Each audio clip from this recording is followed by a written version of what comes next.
Hello, what's up? Ako nga pala si BT at nandito ngayon tayo sa BT Reaction and welcome to my channel, Tunay na Kritiko.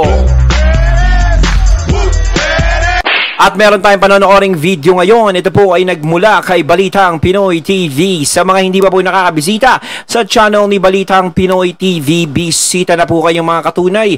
At kung hindi pa kayo nakakapag-subscribe, subscribe na din po kayo mga katunay kay Balitang Pinoy TV. At syempre, huwag nyo rin po sana kalimutan na mag-subscribe dito sa channel ko sa Tunay na Kritiko. Sa mga hindi pa nakakapag-subscribe, and click the notification bell para maging updated po kayo sa mga reaction videos na aking ilalabas. At huwag na natin pagtagalin at sabay-sabay na nating panoorin ang laman ng video na hatid sa atin ni Balitang Pinoy TV at bibigyan natin ng reaksyon.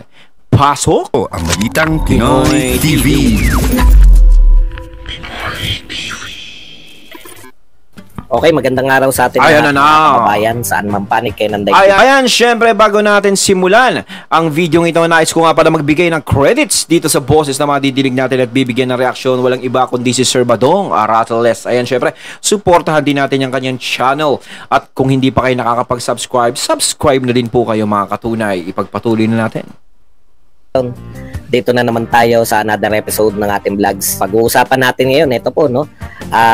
Nagsalita na naman po si VP Inday Sara Duterte hinggil po dito sa pahayag po ni Pangulong Marcos na pag-aaralan ng pagpapapasok sa ICC. No? Sabi po ni Inday Sara, yan, tatalakayin natin yan. Nagtataka po ba kayo? Isa pang tatalakayin natin. Nagtataka po ba kayo bakit ikot ng ikot si Martin? Palengke, ang dami po, no? Sabi nga rito sa Twitter, no? Si Martin na ba ang bagong sekretary ng DTI, sekretary ng DSWD, sekretary ng ano ba 'yun? Yung DOLE.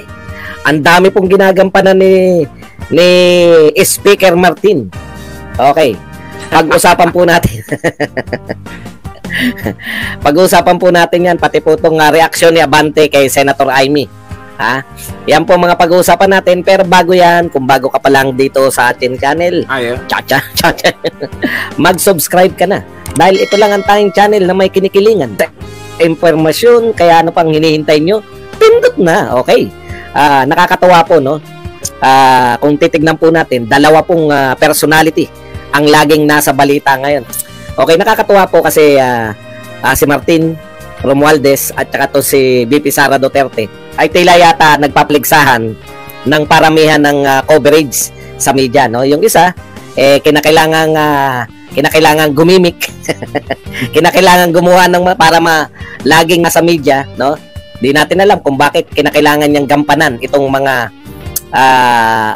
usually dapat ang gumagampan po nito DTI, di po ba? Hindi na po sapat sa kanya yung pagiging Speaker of the House. Nagpapaka-overexposure na siya. No? Kailangan niya pong extend para lagi po siyang nasa limelight ng media. Unlike po, isa pa pong nasa limelight lagi, wala pong ka-effort. Meron lang activity yung DepEd, dinudumog po, no? Kasi, yun po yung, eto pong mga to, sa totoo lang po, as a politician, eto po mga pangarap ng mga politician, no? Yung dumugin ka nang wala kang ka-effort. Yung nailalagay ka sa news kahit wala kang binabayaran na press release. O wala kang meron siguro si Inday Sara, pwede ba naman na ganyang kalaking politiko, walang kaugnayan sa press. Pero yung kitang-kita nyo na halos ang kanyang mga interview, panay anong tawag natin diyan sa mga interview ganyan, yung pagkatapos niya magsalita sa isang event, tapos i-accommodate niya yung mga press. Meron tawag niya, mga ambush interview, no? Walang mga press con. Talagang, kung nasan si VP Sara, nakasunod yung press. Kasi, sa ayaw natin sa gusto, lapitin ng balita yung Duterte. Kumbaga, hindi na kailangan nila hingin yung simpatsya ng mga tao. Nasusundan talaga sila at napapag-usapan. No? Kahit hindi na sila gumalaw. Diba? Nababalita sila. Diba, hindi sila umiepal o nagpapapapel, gumagawa ng mga papel para mapansin lang ng tao. Ang hirap kasi kapag ikaw is gagawa ka ng papel para mapansin ka lang ng tao. Yun ang mahirap para, ito ang ginagawa ko ngayon, gagawin ko to, gaganyan. No? Matodo effort ka. Iba pa rin kasi. Kumbaga, hindi mo mauuto ang mga tao ngayon. Alam na, matalino na ang mga tao ngayon. Hindi mo agad-agad mabubulag sa mga ganyan-ganyan yan. Na, bigla kang gumaganito ngayon. Ganyan. Talaga bang ganyan ka talaga? Na ikay matulungin, ganito, ganyan. Talaga ipinapakita mo, ipinepress mo, di ba? Mas naniniwala pa nga ako doon sa tumutulong na hindi nagpapapress eh. Hindi nga po press con yung ginagawa. May activity yung DepEd, may activity yung Office of the Vice President. Tapos pagkatapos na activity, papaunlakan ni VP Sara yung walang ka-effort. Ibig sabihin, hindi niya po kinakailangan na yung mga traditional na gimmick na Mr. Palengke II, no? Hindi na siya gumagawa. Tama, ambush press con. Yan. Yung sa kabila, kitang-kita mo, no? Kinakailangan ng effort. Mayroong taga-isip, anong gagawin natin? Di ba? Kasi hindi po natural yun. Labas po yun sa normal na trabaho. Ang hirap kasi yung tumutulong ka o gumagawa ka ng ganyan na scripted lang yung dati.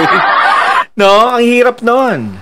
No? Lagi na lang tayong lalabas na parang scripted lang ang ginagawa nitong taong na to. Kapag ikaw ba nanungkulan ka, totoo ba talaga yan? Ngayon, ang normal na trabaho ng isang speaker, sa totoo lang po, is either nariyan siya sa batasang pambansa or naroon siya sa kanyang mga constituents. Ngayon lang po ako nakakita ng Speaker of the House na nasa palengke.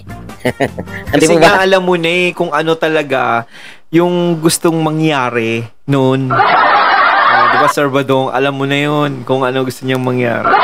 Kaya nga si VP Sara is ganyan, di ba? Ayaw niyang tigilan. No? Talagang alam naman nila na malakas si VP Sara, no? Yung may reaction nga ako na pinagtumbas yung FB page ni VP Sara tsaka niya ni Tams. Halos napakalaki ng mga likes and hearts ni VP Sara kumpara dun sa FB page ni Tams, talaga na kakonti lang talaga. Dun pa lang sa social medias nakikita mo na yung suporta na binibigay ng mga tao kay VP Sara. Kasi wala ka nakikita mga angry emoticon. Kasi minsan may mga ganun, di ba? May mga angry emoticon. O kaya mga lap trip emoticon ng mga ganun. Depende na lang siguro kung magpapatawa si VP Sara sa video niya. Pero lahat ng nakikita mo doon is likes, no, shares, tsaka yung puso. Ayan. Ayan po yun eh. Yun po yung pagkakaiba. Yung isa, sa kanyang natural setting, habang siya'y nagtatrabaho, dinudumog po siya ng press. Ito namang isa, dinudumog ng press dahil umisip, labas sa kanyang opisyal na gawain, nakaisip siya ng paraan para dumugin siya ng press. And the rest, gimmick, no? Taganood. Taganood lang eh. Nakita nyo po, tapos na po yung bagamat si Dilima ay merong mga bagong sinasabi ngayon, wala na pong umiintindi. Bumabanat po ngayon. Alam niyo po ba na meron pong pronouncement si Dilima ngayon ng kung ano-ano. Merong kay Ninoy, dahil birthday ni Ninoy. Merong atake sa mga kung sino-sinong mga nagpakulong sa kanya. Pero wala nang pumapansin eh. Di ba? Wala nang, kumbaga, ito yung effortless na pagiging malapit. Yung gustong-gusto ng tao, yung mga sinasabi. Parang may magnet. Real talk po, sa Duterte lang po natin na ano yan. Sa mga Duterte lang po natin nararanasan yan. Yung kusa silang nilalapitan ng balita. Okay. Anyways, pinakita ko lang sa inyo yung contrast. Yung isa pilit na pilit, no? Parang kumbaga, meron na tayong Lenny II, meron pa tayong Marroas Junior. Kasi may pali-palingki pa eh. Baka sa susunod makita na yun, gumaganong-ganon sa mga traffic, no? Gumaganong-ganon na siya. Second din, no? Same eh. Nasa linya siya ng ano eh. Hindi nare-realize ni Martin yung mga gumagawa ng mga ganyan. Yung mga sobrang paepal, yung gusto nilang Diyan pa nga naiinis yung mga tao eh. Baka pag umulan, makita rin natin na nagta-traffic na si Martin. Yun nga. Baka pag napadaan sa traffic yan at umuulan eh, makita na rin natin na nagta-traffic na. Yari tayo dyan. Sa totoo lang po, no? Sanay na po yung mga Pilipino sa mga politiko na paepal. Unlike dito, tingnan nyo po, napaka-natural no setting. Pagkatapos ng program, paunlakan lang ni VP Sara. Ganun po. Pero, araw-araw sila nasa balita. Bakit niya hindi araw-araw? Araw-araw may gimmick. Isang araw, naroon po sa, nagsasalita doon sa mamimigay ng bigas. Isang araw, nasa palengke. Hindi ako magtataka pag nakita ko nagta-traffic na rin si Martin. O kaya lumusong na rin sa bahay. Ang hindi naunawaan ng mga nangangalaga, yung naka-care of sa mga press release ni Martin. Yung kasaysayan ng mga taong gumawa niyan, hindi naman kasi bagay, di ba? Talunan. Si Lenny tsaka si Marrojas, kung marunong kayo mag-aral ng kasaysayan, talunan po. Bakit nag-aaksaya kayo ng pera ng taong bayan para tumalakay ng mga resolusyon na wala namang kinalaman? Mga resolusyon na wala namang kinalaman sa trabaho ninyo. Yang ginagawa nyo ang pag-aaksaya ng pera ng taong bayan. Buti nga si Sara Duterte, sumulat lang sa inyo. Kayo, pag-uusapan ninyo, pag-mimitingan sa committee level, pag-uusapan sa plenary, napakaraming congressman. Napakaraming dapat na unahin ng Congress. Sino ngayon ang hindi gumagampan ng kanyang trabaho? Habang busy kayo nahanapan kung paano mapapakulong, kung paano pepestehin ang buhay ng mga Duterte. Totoo naman, pamimeste lang yung ginagawa ninyo lahat. Diba? Tatanggalin ng confidential fund. Ngayon naman, ICC naman. Wala naman kayong pakialam dyan. Okay lang yung confidential fund. Talagang sa inyo yun. Pero yung ICC, hindi nyo concern yun. Sino ngayon na nakikialam kanino? Pinalalahanan kayo ng Vice President dahil ayaw niya kayong mag-aksaya ng pera ng taong bayan. Hindi niya lang masabi, ako na nagsasabi. Kasi yun naman talaga kung anong motibo, pabagsakin ang malakas. Kapag nakikita mong malakas siya, eto, kailangan putulin natin to. Kaya, isa doon sa Kongreso talaga ang naghahangad sa mataas na posisyon. Di ba? Kung hindi sila naghahangad ng mataas na posisyon sa 2028, hindi sila gagawa ng ganyan. Kasi nga, simula pa dati nung eleksyon dati nung kay PBBM, wala namang ganyan magkakasama pa sila Ngayon, ewan ko na lang kung bakit ganyan. Diba? Na biglang pinag-iinitan na si BP Sara. Pero, alam naman natin, ang nagiging butas dyan kasi nga, diba, alam naman natin na malakas ang isang BP Sara. No, sa mga survey nga. Kita mo naman yung nanalo si BP Sara. Kumbaga maaga pa lang tinatrabaho na yan. Kailangan mawala sa landas natin ang mga Duterte para kung ano ang gagawin makapasok tayo. Kasi sino ba bang lalaban? Pero sa tingin ko, kahit na yan ang ipatakbuhin nila talaga, si Tams, hindi pa rin mananalo. Sa tingin ko, kung hindi tumakbo si BP Sara, hindi pa rin mananalo yan si Tams. Kaya mga katunay, sa tingin nyo, mananalo? Okay, una yun. Ikalawa, punta tayo dito. Alam nyo, meron ka mapupunat dito, no?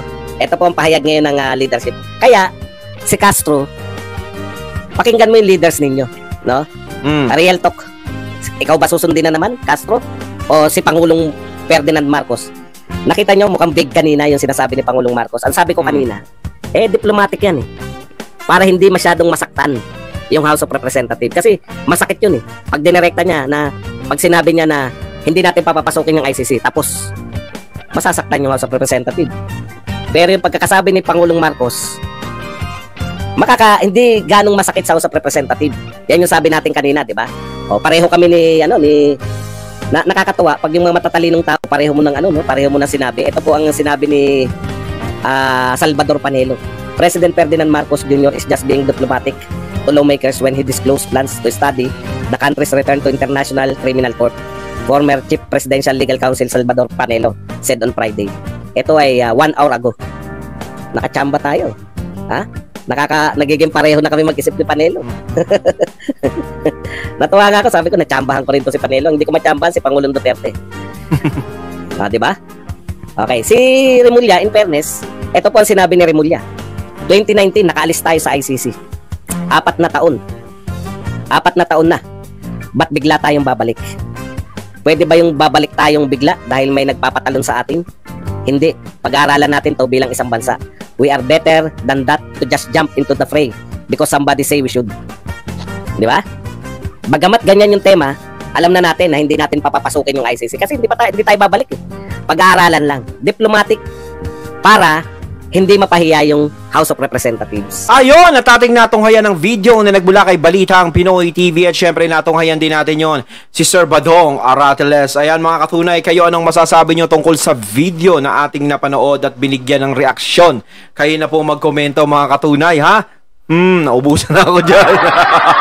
So once again, I'm BT and I'm out. Peace!